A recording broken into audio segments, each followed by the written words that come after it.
Seguimos con la lectura de la gran obra de José Ingenieros titulada El hombre mediocre, que contiene muchas ideas y pensamientos valiosos. Terminando el capítulo 1 se refiere a la vulgaridad. Dice: la vulgaridad es el agua fuerte de la mediocridad. En la ostentación de lo mediocre reside la psicología de lo vulgar. La vulgaridad está estrechamente ligada a la mediocridad. El mediocre siempre es vulgar. Más allá de las maneras y las formas, lo que cuenta es la esencia. Los mediocres defienden la vulgaridad, a veces sin darse cuenta. Muchos hacen gala de ella. También afirma: incolora, sorda, ciega, insensible, nos rodea y nos acecha. Se deleita en lo grotesco, vive en lo turbio, se agita en las tinieblas. Es a la mente lo que son al cuerpo los defectos físicos, la cojera o el estrabismo. Es incapacidad de pensar y de amar, incomprensión de lo bello, desperdicio de la vida, toda la sordidez. La persona ordinaria recurre a la vulgaridad para divertirse, gusta de lo torpe y lo obsceno. La vulgaridad no pasa desapercibida a nadie y está al alcance de todos, como dijo el poeta alemán: de lo vulgar está hecho el hombre y a la rutina le llama su nodriza.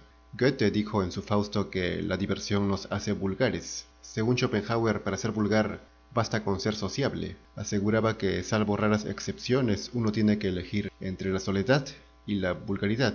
El mundo no ofrece más elección que entre la soledad y la vulgaridad, decía.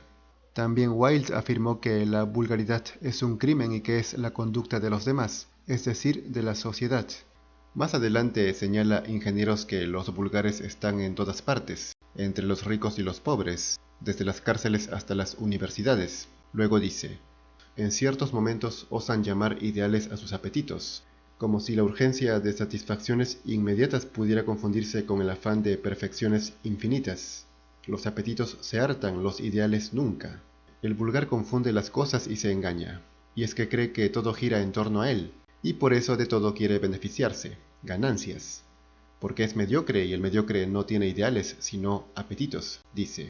El hombre sin ideales hace del arte un oficio, de la ciencia un comercio, de la filosofía un instrumento, de la virtud una empresa, de la caridad una fiesta, del placer un sensualismo.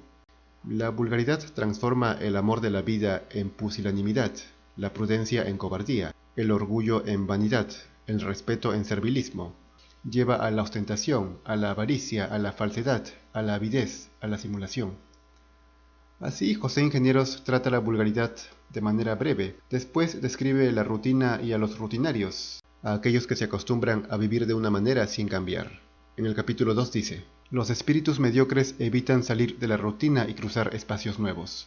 Repiten que es preferible lo malo conocido a lo bueno por conocer. Ocupados en disfrutar de lo existente, cobran horror a toda innovación que turbe su tranquilidad y les procure desasosiegos.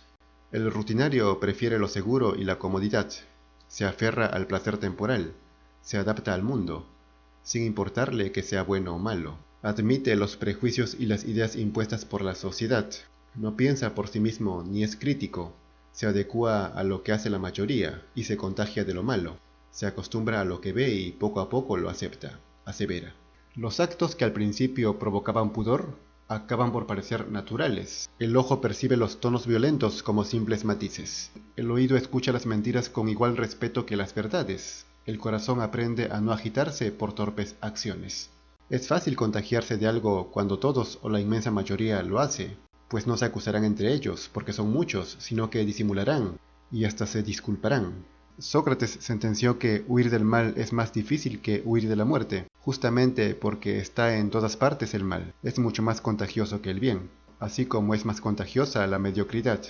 También afirma: los rutinarios razonan con la lógica de los demás, disciplinados por el deseo ajeno se encajonan en su casillero social, son dóciles a la presión del conjunto, maleables bajo el peso de la opinión pública que los achata como un inflexible laminador. Reducidos a vanas sombras, viven del juicio ajeno, se ignoran a sí mismos, limitándose a creerse como los creen los demás. Los hombres excelentes, en cambio, desdeñan la opinión ajena en la justa proporción en que respetan la propia, siempre más severa, o la de sus iguales. Es claro que los rutinarios no tienen ideas propias, pues se adaptan a las costumbres de la sociedad, y por eso dependen del juicio de la mayoría. Sin ellas sienten que no valen nada, como si el seso les faltara. Los rutinarios evitan pensar. Sus cerebros son casas de hospedaje, pero sin dueño. Los demás piensan por ellos, que agradecen en lo más íntimo ese favor. Por otra parte, el que no piensen hace que sean muy activos, anteponen la acción a la reflexión. Dice, su incapacidad de meditar acaba por convencerles de que no hay problemas difíciles y cualquier reflexión les parece un sarcasmo. Prefieren confiar en su ignorancia para adivinarlo todo. Cuando creen equivocarse, podemos jurar que han cometido la imprudencia de pensar.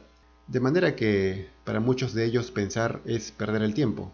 Por eso tampoco les gusta leer, afirma. La lectura les produce efectos de envenenamiento.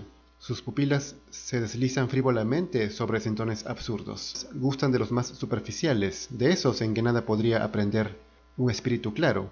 El atascamiento puede convertirlos en eruditos y la repetición darles hábitos de rumiante, pero apiñar datos no es aprender, tragar no es digerir.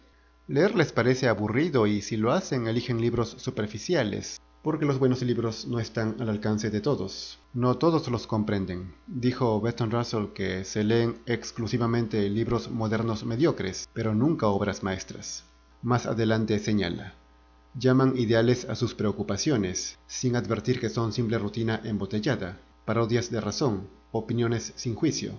Al igual que el vulgar, el rutinario se engaña porque no medita sus acciones. Confunden la tolerancia con la cobardía, la discreción con el servilismo, la complacencia con la indignidad, la simulación con el mérito. La originalidad en el pensar les produce escalofríos. De manera que el rutinario, además de ser mediocre, también es vulgar. Viven de una vida que no es vivir. Crecen y mueren como las plantas. No necesitan ser curiosos ni observadores. Son prudentes por definición, de una prudencia desesperante. El rutinario no es culto porque no piensa, no cuestiona como indica. La cultura es el fruto de la curiosidad, de esa inquietud misteriosa que invita a mirar el fondo de todos los abismos. El ignorante no es curioso, nunca interroga a la naturaleza. No investiga el porqué de las cosas y sobre todo el porqué de sí mismo. Puede ser activo de cuerpo, pero su mente está muerta. Más adelante agrega. Sus inteligencias son como las aguas muertas, se pueblan de gérmenes nocivos y acaban por descomponerse. En fin, lo importante es el pensamiento, la costumbre de pensar. El mediocre no está acostumbrado a la actividad mental. Por eso afirma que en el verdadero hombre mediocre la cabeza es un simple adorno del cuerpo. Cita a Pascal cuando dice, es el pensamiento lo que caracteriza al hombre, sin él no podemos concebirlo. Esto equivale a afirmar que quien no piensa no existe, como dijo Descartes literalmente, al menos como ser humano, aunque pocos quieran aceptarlo.